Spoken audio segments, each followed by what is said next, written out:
It's also still a place that I go to gain new skills and to learn about industry trends. And I love even what the national group gives us as well, the emails that we get, the education that we get nationally. And I would say that on a lot of levels, in terms of just personal friendships that I've made over the years that have turned into the kinds of partnerships that I was mentioning earlier, the fact that I am able to attend conferences here in the local level and even the district level that provide those connections and really help me understand what are the trends and the issues in the industry and where the industry is going. So it's between that sort of personal and professional combination of things that I think AAF has been very important in helping me achieve. Because of my work on the Public Service Committee for AAF, I have formed some service partnerships with organizations in the area who are looking for pro bono advertising help, and it's been a real nice partnership between having the students have something that they can actually work on that could be put into use, and then also providing those pro bono services for those nonprofits. When I go to a conference, an AAF conference in particular, you get to have a lot of conversations with other people that are in the advertising field, and you have a lot of similar struggles regardless of what facet of the business that you're involved in.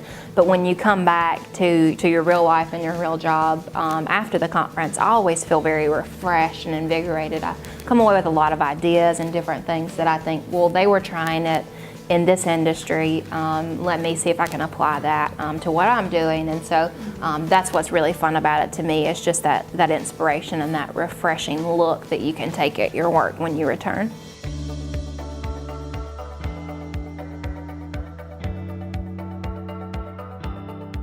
When you're part of an organization for that long, you see a lot of change and a lot of things go on.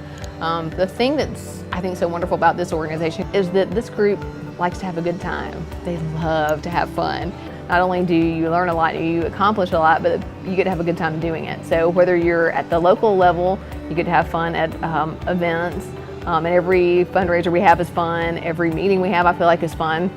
But also at the district level, it's so much fun. One of my most favorite volunteer jobs for the club is at the Joel A. Mass Golf Tournament is driving the beverage cart. I know literally nothing about golf except for I'm super awesome at mini golf. Not really. But I try to pretend like I am and talk a lot of trash about it, but I know nothing about real golf. So driving the beverage cart is virtually, that and sign-in are the only two things that I can offer for that event. And so I typically have done the beverage cart. And it's a lot of fun to drive the course and talk to the different teams that we have involved. Not all of the teams that join that tournament are advertising professionals. A lot of them are local businesses that just want to support the fundraiser because it is a scholarship fundraiser, and they come out, and that's really the only time that we see them every year is at that tournament. So it's fun to visit with them and get to know them a little bit better, and also just to watch them play golf, learn a little bit about the game, and trash talk a little bit too. But you know, just the different strengths that everybody has and working together to make something happen. This, you know, Highway to Hell has become a monstrous thing that we're putting on this year, and for the first year part of the Alabama Backroad Century Series. And Kelly and I have worked very well together because she has so many strengths that I don't have, and she's been wonderful, and like I'm thankful for her. I joined the board about 5 or 6 years ago, and during that time it was a challenging time. A challenge just sort of happened upon us that was huge, and when I got on the board, I just remember my eyes just going wide and thinking, what have I gotten myself into? But I can just see we were struggling really, and now we're flourishing, and seeing that transition just as a newcomer to the board and now as president of the board, it's been awesome. I'm so proud of all of our board members over these past few years and our members.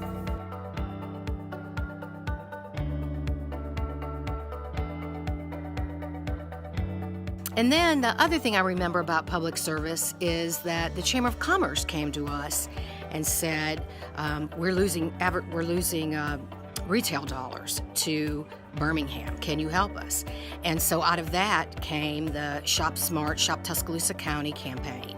and which was very successful and boosted the retail market here. And you can still sometimes see parts of that campaign. They still continue to run something close to that campaign over the years. So not only do you meet great people and have great friends and meet good business contacts and maybe find your business partner, you also, there also was this commitment, which I know is there now, to public service, to making Tuscaloosa and Northport the best place it can be, to growing our market, to helping those that can't or don't have the budget, to help nonprofits mostly, to help businesses. And so public service has always been such a feather in the cap of the Tuscaloosa AdFed. One of the things I used to love about AAF was the fact that they actually had in their bylaws that we supported scholarships at the University of Alabama, which gives us just a tremendous thing to build our membership on and to raise money for. And speaking of 50 years, I think it's 25 years coming up on the Joel A. Mass Golf Tournament, which is a fun event to be involved with.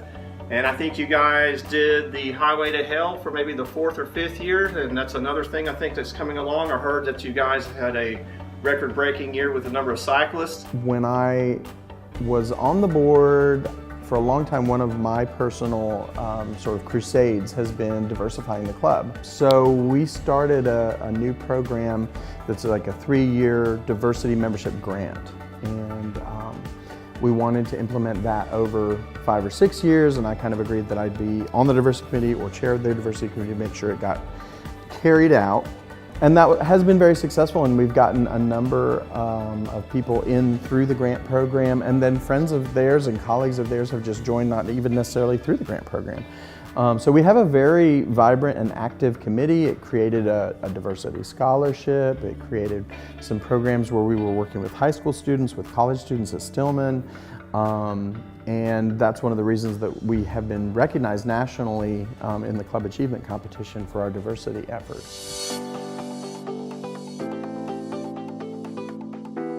For any conference in District 7, you pitch 2 years out from the conference. Sometimes more than one club bids for a conference, and so then it becomes a little bit of a competition to see what club is going to get it. I wasn't even going to that leadership conference, but I heard about it and I said, y'all, we've got to pitch this. I mean, I was working for the city. I think I'm not doing my job if I don't bring a conference to Tuscaloosa. They made a great pitch and it was brought here. Tuscaloosa had not hosted a conference in I think it was about 10 or 11 years. I think it was Adam Miller who said, Deidre, you wanted this, you can be chair, you can, you can organize it. So smartly I said, oh, well, Tabitha can help me because she knows what's up in AAF. We did bring back some key members who still had some involvement. Michelle Massey, of course, has been really heavily involved in district and national level, so she was a huge resource to us in that and a huge driver in that as well because she had so much knowledge about hosting a conference and everything that it took. For 2 years, we really worked really hard arranging theme, speakers, the site for the conference, and doing a lot of teamwork to make sure that that event went really well for the district. It took us about 1.5 to 2 years to plan the leadership conference here in Tuscaloosa, and it took, I don't know how many people, how many volunteers did we have? Just on the core team, there were probably 10 to 15 of us that were super involved. I would probably say our entire club membership touched it in one way or another. And I think we had a top-notch conference. It exceeded everyone's expectations. And I think that all of the people who came from all the clubs in District 7 brought back those memories that we've discussed tonight, just those learning memories, those just bonding memories with people in their club and within the entire district. I think that our Lucky 7 conference planning is almost a perfect illustration of how committees are supposed to work because everyone did their job. I think Nick Saban would be proud.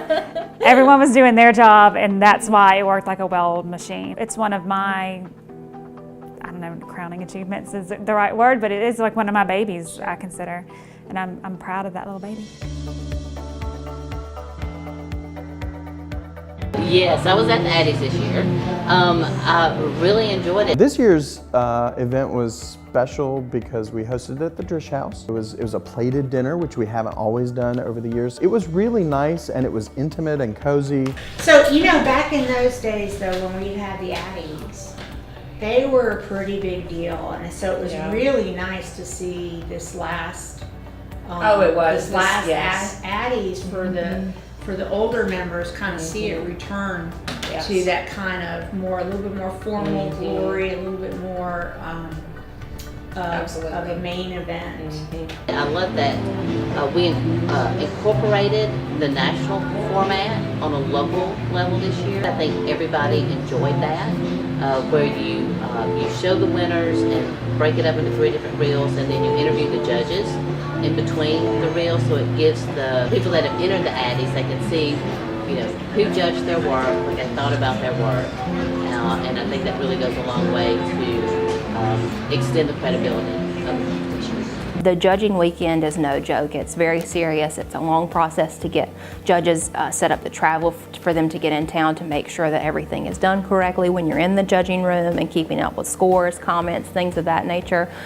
So to know all of that and then get to announce the awards was really special to be involved. It was one of the things that I liked the most about the Addies this year was the fact that the judges were on video and got to talk about the entries, and I really enjoyed that. Yeah. There was a person behind that. Yes, name. there was. Yes, there was. And it helps to know why. It does help there and who judged it. Yeah. I do think it's important for us to try to recognize what's the best. I mean, so we can strive for that. I mean, we can't be the thing. We still are supposed to do work for our clients, but winning awards or striving to be the best, I think, is an important thing for any business. The Addie competition is really great. I'm a very competitive person and I always want to win. And it's pretty great to win an Addie award, and we've been lucky to win a few, but it always makes me want to make sure that my work is the best.